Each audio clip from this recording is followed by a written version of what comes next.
Once you have developed fundamental movement and save selection skills, you need to deploy them in game-like conditions.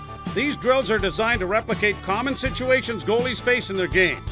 Don't quit on loose pucks near the net. Play these out as if they were in a real game.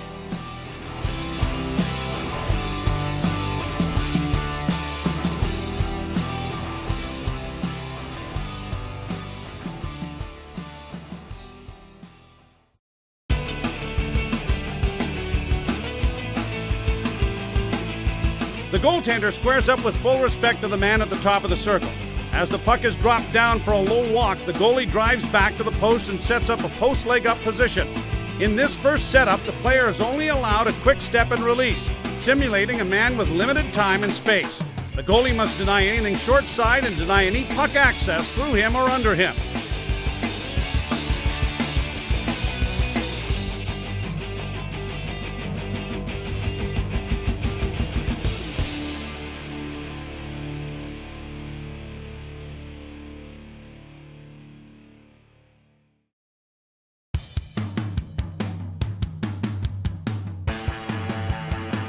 Now we can allow the option of holding the puck a little longer as the shooter steps out off the goal line. In this setup, he's allowed to continue no further than the center angle. He still has the option for a quick release, but the goalie now has the additional challenge of matching the attacker's movement across the middle of the net. The goalie needs to be careful that he isn't too quick to pull off the post and encourage the attacker into a cutback.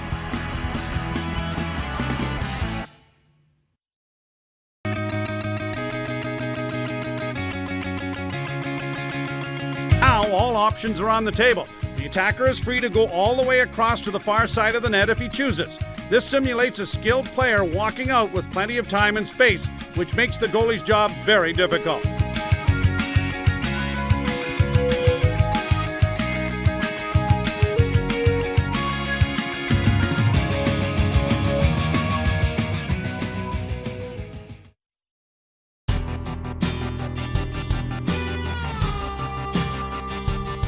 Using the same setup, the low man now starts to walk and then throws a pass back to the point. The goalie plays the low man with a solid post leg up position. Then once the point pass is released, he must snap up and challenge out to the top of the crease. The rebound off the point shot can be played out with game conditions.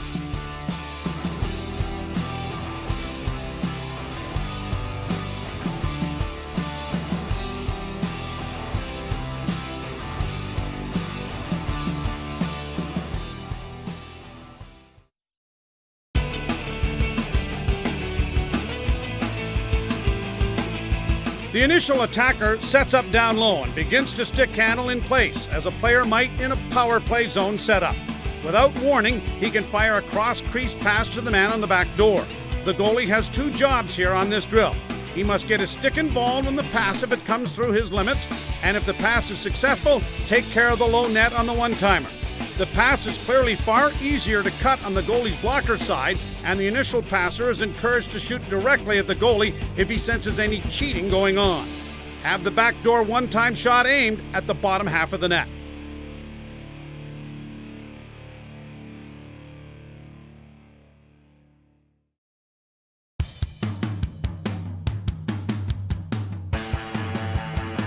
Both attackers should be within a stick length of the goalie. This pass should be one-time with power, and there should be full battle effort by all parties in the event of a rebound. The goalie must jump out to the stick, not the man's body, and must get his knee drive down before the puck's release. Because of the tight depth here, a block butterfly will be appropriate.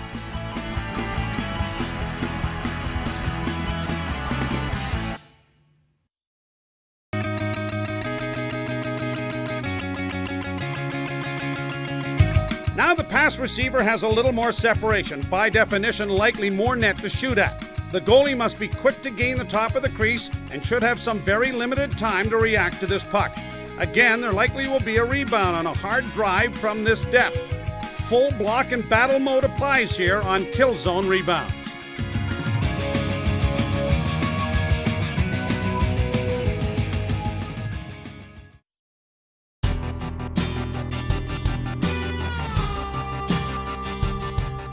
The goalie should take a quick peek to see what hand the open guy is. As he attacks around the pylon and catches the pass, the goalie will have a better idea of how to respond. With the foreknowledge of what hand the man is, the goalie will read whether it is likely a one-timeable pass or whether the man must settle the puck first. The goalie will use conservative depth facing the passer squarely. A key here is to get an immediate jump on this pass as soon as it leaves the passer's stick.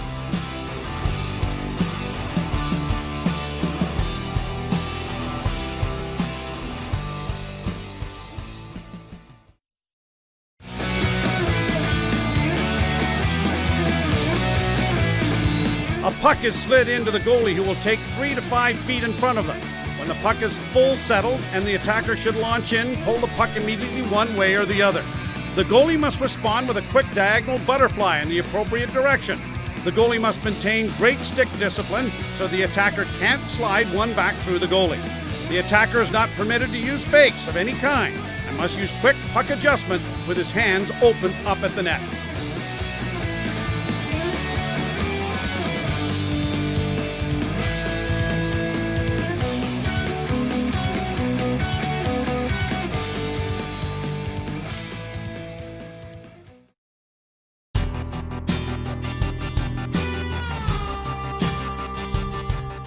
We have been doing variations of this drill at our summer camps for years. The man in front is allowed to take some liberties with the goalie, including things that would clearly be penalties.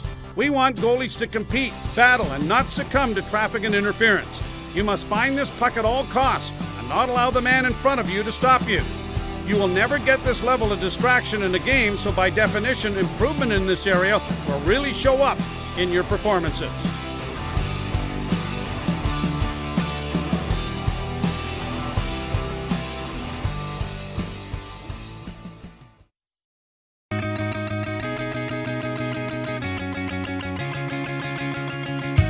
A player is stationed squarely in front of the goalie, who is prepared in a shot-ready stance.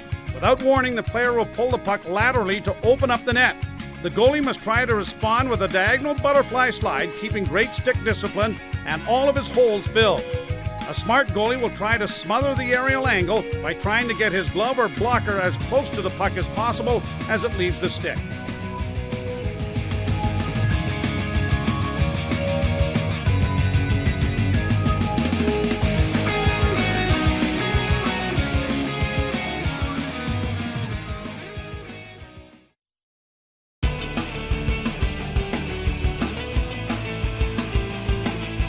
A player is posted up directly in front of the goalie facing the passer. The pass is delivered down to the man in front, who immediately swings the puck left or right, sweeping a quick low shot on the net.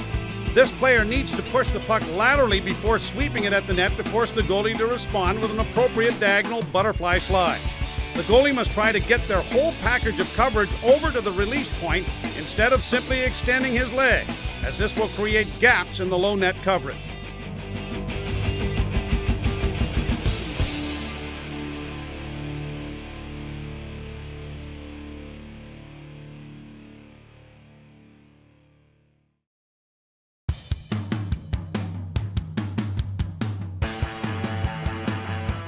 The goalie starts at the top of the crease on his knees. Once the man in front begins his wide swing, the goalie executes a powerful backside recovery and drives over with a strong down movement. Maintain good stick discipline here and really focus on keeping your shoulders up as high as possible.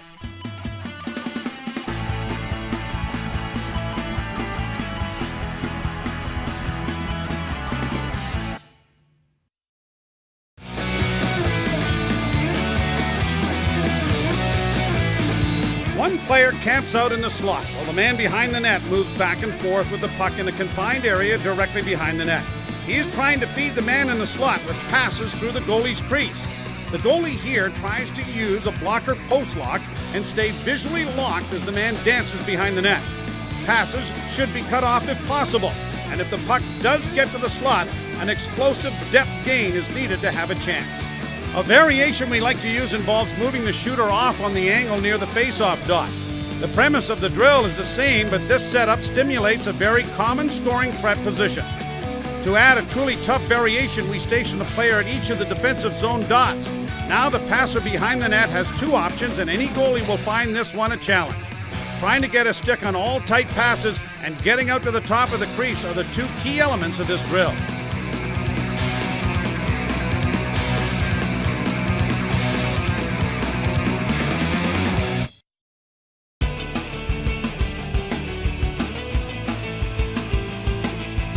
The player now attacks behind the net with speed and options. He can keep the puck and wrap himself or pass the puck out either short side or far side. The goalie must strive to ensure the attacker has committed to the far side before making a head switch, or the short side pass out will be undefended.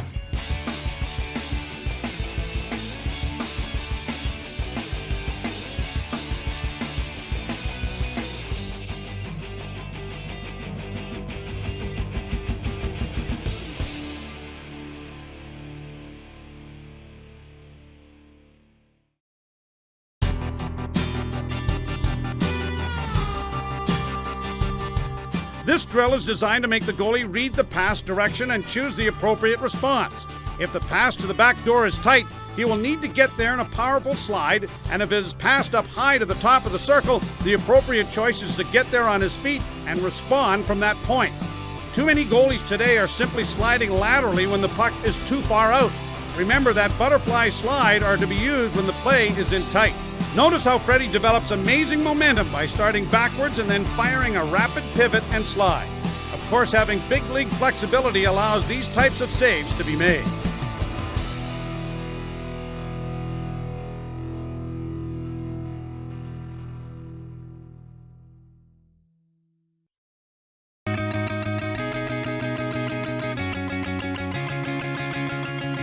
On this drill, we have players attack on a poor angle drive with pressure.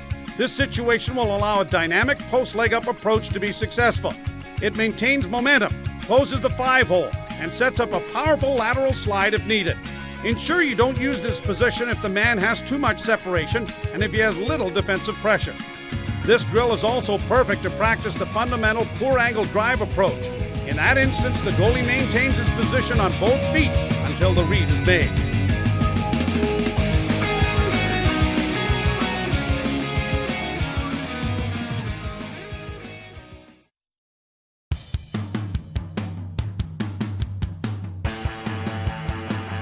The goalie positions himself at the top of the crease and on the coach's call, slide over to make the initial save in tight.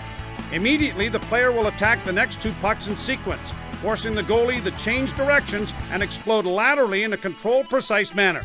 Like all the drills, we need to set this up in both directions.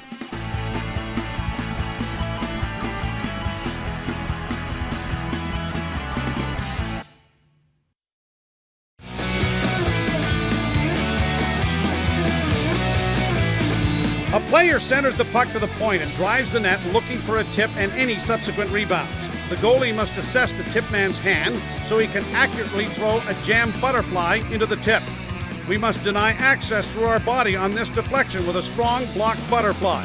Of course, the rebound should be controlled with possession if possible or directed away from the immediate kill zone threat. Loose puck rebounds need to be battled out of completion.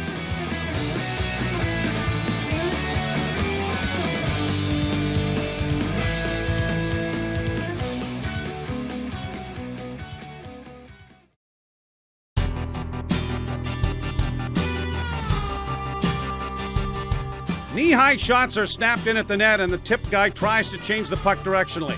We must strive to make sure this puck doesn't eat us up and get through us or underneath us. In all likelihood, there will be a juicy rebound, so play this out.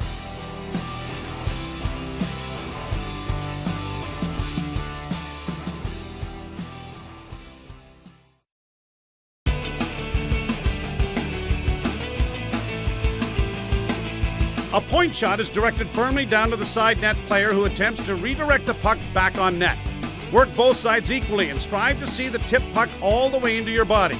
Like all redirect drills, we must deny access and battle for rebounds.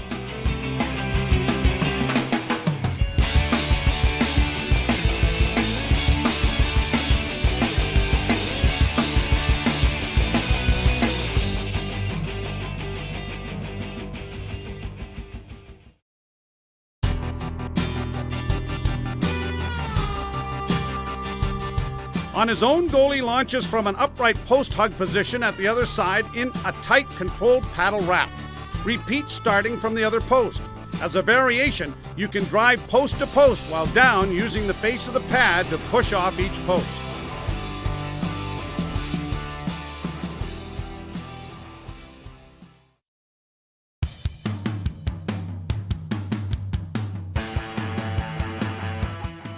You don't want to get caught back on the goal line during a game, but in this drill we are forcing you to use poor depth. You must try to keep your gloves active and respond to the redirected puck off the slap pass. When you are this deep, pucks will eat you up. But here in practice environment, we can force these gloves to be reactionary and active when called upon.